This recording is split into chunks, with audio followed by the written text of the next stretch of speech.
to make this video is to share tools that I've learned to help cope with living with OCD. I do have OCD and I'm considering being assessed for autism and ADHD as well.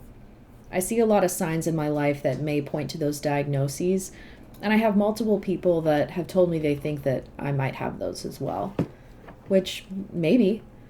Oftentimes neurodiversities are co-occurring. That's why people talk about having ADHD, the combination of autism and ADHD. But even with OCD, which is a type of neurodiversity, it can also co-occur with other types. Now, a disclaimer. I'm not a doctor. I can't give you medical advice or diagnose you. This video is about my experience with neurodiversity and top tips that I've learned throughout my life and with my neurodiverse community that can help with keeping up your home when you have autism, ADHD, or OCD. My first tip is a general tip that applies to anybody. Think about, why does cleaning matter to you? Think about how much better it feels to live in your home when it's clean and tidy. Even if you don't have guests coming over, you matter, so where you live matters. When something matters enough to someone, they have an almost magical ability to make it happen. You just have to find the why. But if your why isn't strong enough to encourage you to clean, consider if there's other things that you're also dealing with. A psychiatrist or psychologist can help determine what all you're going through and help address any pain points that can make life easier. There's no shame in asking for help. And even if you don't have a diagnosed neurodiversity, these tips can help anyone. The diagnostic manual that psychologists use is changing all the time. So if you relate to any of these tips, use them. Don't feel like, oh, well, I don't know if I have this diagnosis for sure, so this doesn't apply to me. You deserve accommodations for things that make your life easier because you're a person, not because you've received any particular diagnosis. This video has one tip included in it that you can do while you watch. That's body doubling, which is one of my tips for ADHD cleaning. You're welcome to sit back and learn from the video, or put it on the background while you get your own home cleaned. Do what works for you. Now then, let's get to the tips. First off, I've got 5 tips for cleaning when you have autism. Number 1, plan in advance. I try to wear clothes that I don't mind getting wet when I'm cleaning the bathroom or bathing my dog Maisie. I think, okay, I'm wearing these clothes to clean, and when they get wet, I'll take them off. This means that I don't clean the bathroom and the outfit that I have planned to wear for the full day. It helps me reduce change of plans. I know I'm going to be cleaning, so I wear yoga pants and a t-shirt, and then when I'm done, that's when I change into my outfit for the day. Number 2, prioritize sensory comfort. You could use fragrance-free soaps. You could use cleaning cloths that maybe avoid microfiber if that bothers you. Wear comfortable clothes. You could use tools that make it so you don't have to touch gross stuff, like a sponge on a stick. Or wear gloves. You could wear noise-canceling headphones while you vacuum, or introduce better noises like music or a YouTube video to help drown it out. One thing I like to do while brushing my teeth, which is kind of like cleaning, is I have the water running.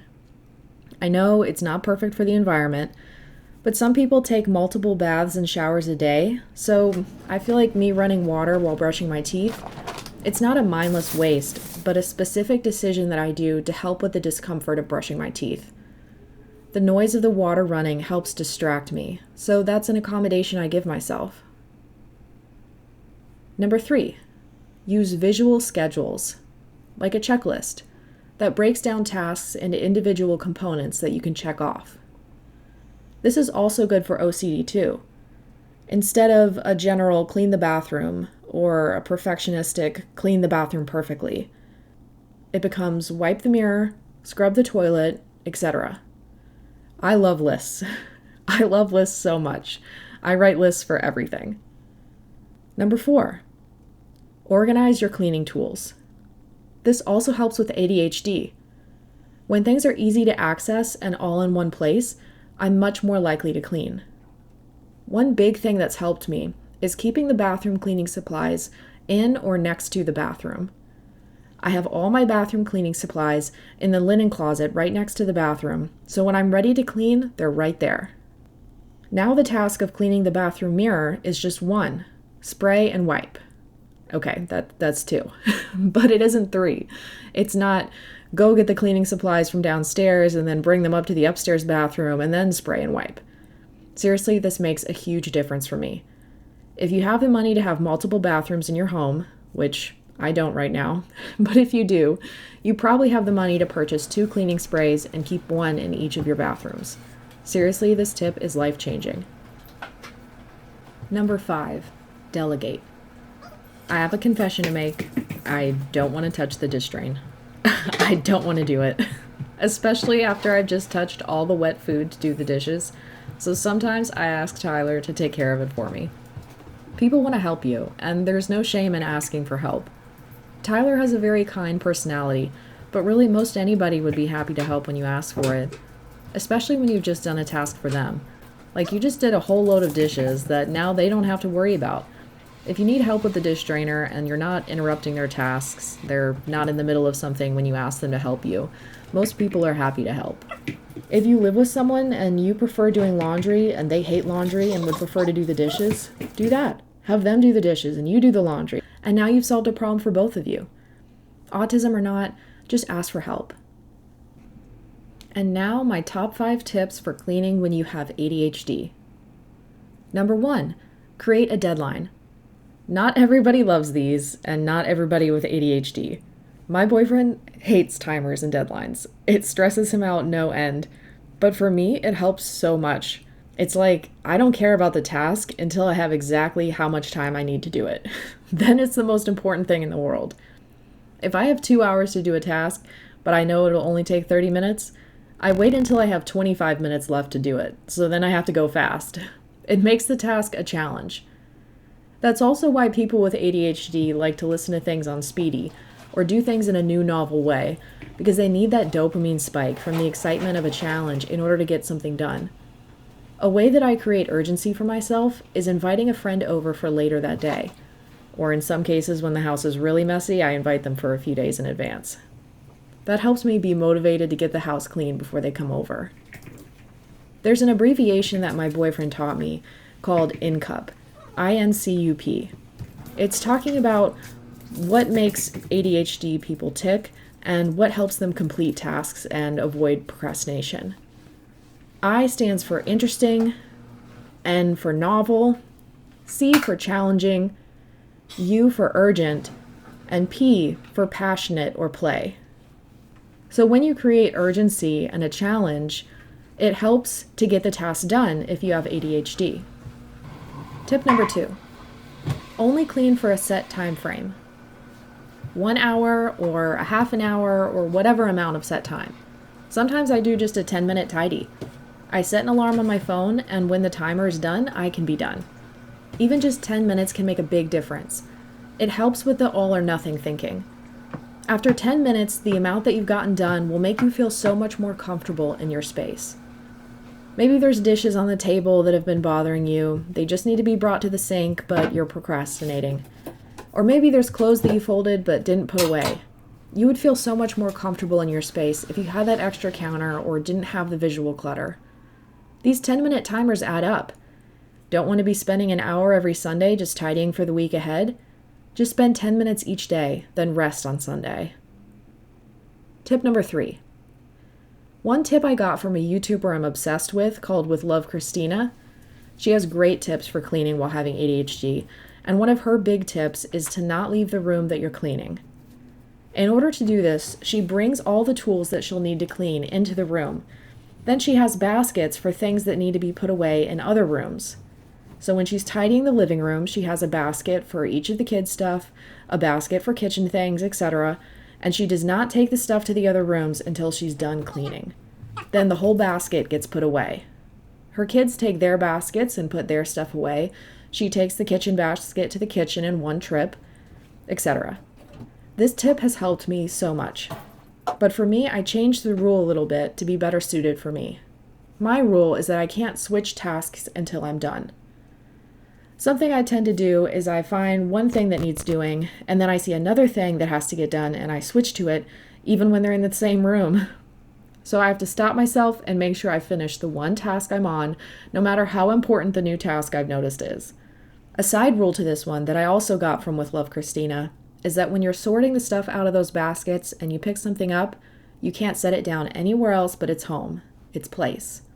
When you go to put stuff away, pick up one thing and put it all the way back where it goes. Then move to the next thing. That way you're not just shuffling items around the room and not putting it away. Tip number 4, body doubling. You could call a friend or put on a YouTube video of someone else cleaning. I have videos here on this channel that are great for body doubling different tasks. This helps me so much when I've been procrastinating on getting stuff done. Now I have accountability and encouragement from someone who's doing the same thing, whether it's cleaning the home or answering emails. Many friends makes light work, even when they're not directly helping. It's amazing. Tip number 5, medication. My boyfriend said it was okay for me to mention that he has ADHD and takes medication for it. And let me tell you, the night and day difference in his happiness and motivation for life when he takes his medication regularly, it's truly awe-inspiring. Things that he's been procrastinating on for weeks will all of a sudden get done with way less effort on his part. When you have ADHD, a lot of times the buildup, the thinking about getting that task done, is so much more overwhelming than the task itself. What a lot of ADHD medications do is help with that before process, so you can lead the life you want and get the things done that matter to you. That's what I was talking about earlier when I said that when you don't have as many roadblocks in your way, then life gets easier and you have an amazing ability to accomplish what you want in life. Finally, let's talk about my 5 tips for cleaning when you have OCD. Number 1, light a candle. Just make things peaceful. Listen to your favorite podcast, something that'll take your attention to something else so you have less brain power to obsess over the thing you're doing. OCD is an anxiety disorder at its core, so reducing your anxiety while you're doing hard things will help a lot. Tip number 2, set expectations. Instead of setting a goal to get things perfectly clean today, instead imagine that you just make things better, more comfortable for you and your family. That's a much easier goal than perfection. When I'm thinking about a cleaning task, or really any task, I try to ask myself, what would 80% look like? 80% clean or 80% excellent. That is now my goal, not 100%. Maybe this means some stuff gets left out when you're tidying, or there's some dust when you're done cleaning. But this leads into my next tip, number 3. Think practically. What will guests even look at? The baseboards? The walls having a bit of dust on them? Probably not. The things that'll make the biggest impact for your comfort in your own home are the things that matter the most, and those should come first before any random projects. If you have dishes covering the kitchen, now is not the time to start the big spring cleaning project. I am preaching to myself here. Number 4, break the rules.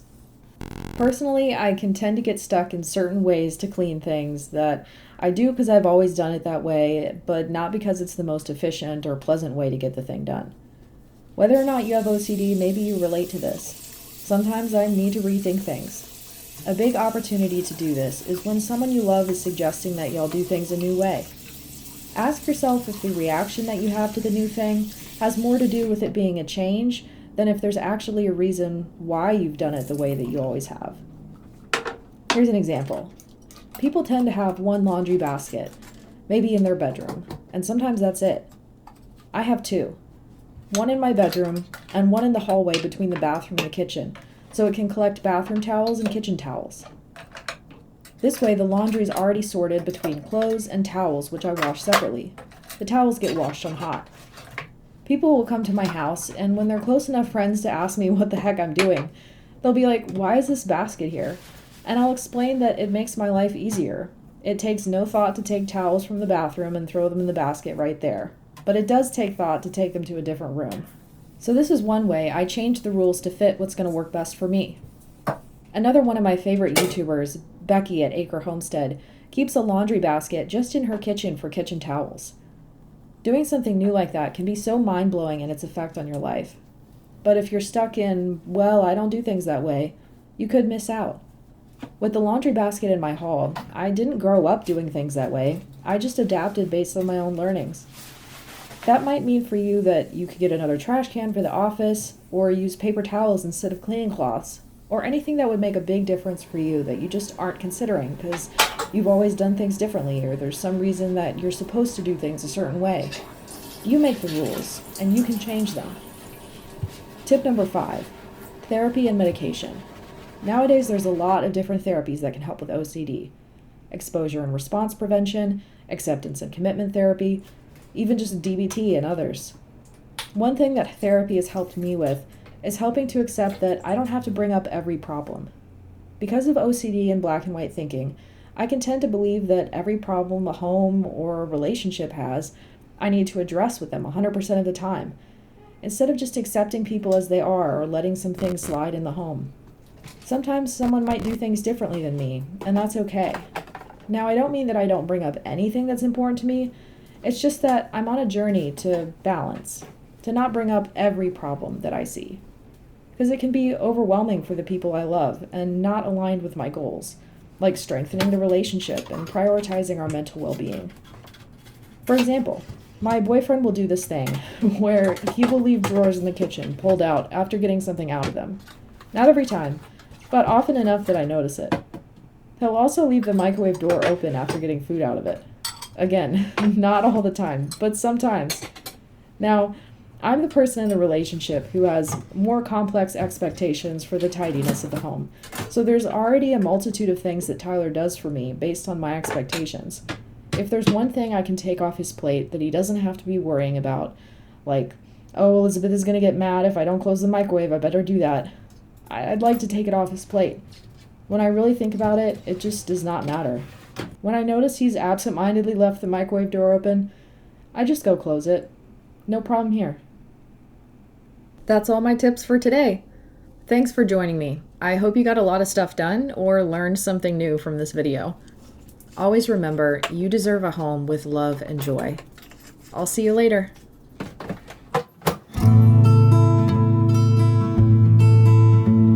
not a problem. I can close the microwave door. Not a problem. It's not a problem. Not a problem. Not a problem. Now, if it was the toilet lid, that would be a problem. That is a hill I will die on. Let me get on my soapbox here real quick. The reason why toilets have a lid is not just so you don't drop things in them when they're not in use. It's because when you flush, bacteria from the toilet bowl sprays into the air carried by microdroplets of water up to 6 feet away, covering anything exposed, like, I don't know, a toothbrush at the sink. Tyler closes the toilet lid every time, and I appreciate him so much for it. Like, diamonds are great, but have you heard of someone closing the toilet lid before flushing? It's an act of true love.